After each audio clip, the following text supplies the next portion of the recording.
জীবনের মানের উন্নয়ন করা হচ্ছে আমার ব্রত, সেই ওয়াদা আমি পালন করে ছাড়বো ইনশাআল্লাহ। আপনারা জানেন ইতিমধ্যে আমাদের যেই নির্বাচনী ইশতেহার ছিল, ইশতেহারের মূল যে বিষয়টি ছিল ফ্যামিলি কার্ড। আমি আমার প্রতিটি মায়ের কাছে গিয়ে ওয়াদা করে এসেছিলাম যে আপনাদের জন্য ফ্যামিলি কার্ড নিয়ে আসবো।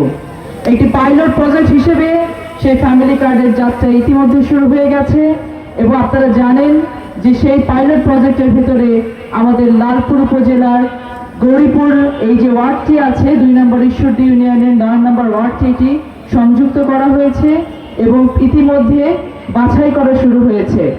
আমি আমাদের ইউনো মহোদয় এখানে আছেন, আমি ওনাকে আন্তরিকভাবে অনুরোধ জানাবো যে এই প্রক্রিয়াতে দুর্নীতির ঊর্ধ্বে উঠে গিয়ে যে কোনো ধরনের পলিটিক্যাল ইন্টারফারেন্সের ঊর্ধ্বে উঠে গিয়ে আমাদের মায়েদের জন্য, বোনদের জন্য, চাচিমা কাকিমাদের জন্য দল মত সকল কিছুর ঊর্ধ্বে উঠে গিয়ে এই ফ্যামিলি কার্ড নিশ্চিত করার দায়িত্ব আপনাদেরকে দেওয়া হয়েছে। বর্তমান সরকার দিয়েছে, আপনারা সেই দায়িত্ব পালন করবেন এবং এখন 3টি ভাগে আমরা ফ্যামিলি কার্ডটি দিচ্ছি।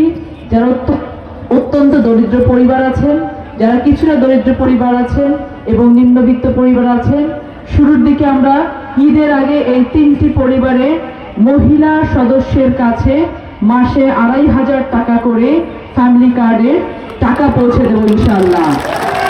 আপনারা ইতিমধ্যে জেনেছেন যে নির্বাচনী ইশতেহারের আরেকটি গুরুত্বপূর্ণ ইশতেহার ছিল যে আমরা 10,000 টাকা পর্যন্ত কৃষি ঋণ মওকুফ করব। সেটা ইতিমধ্যে প্রায় 12,500 কোটি টাকার উপরে কৃষি ঋণ কিন্তু বর্তমান সরকার মওকুফ করে দিয়েছেন। আমরা কৃষি কার্ড বিতরণের আমরা শুরু করতে যাচ্ছি অনতিবিলম্বে।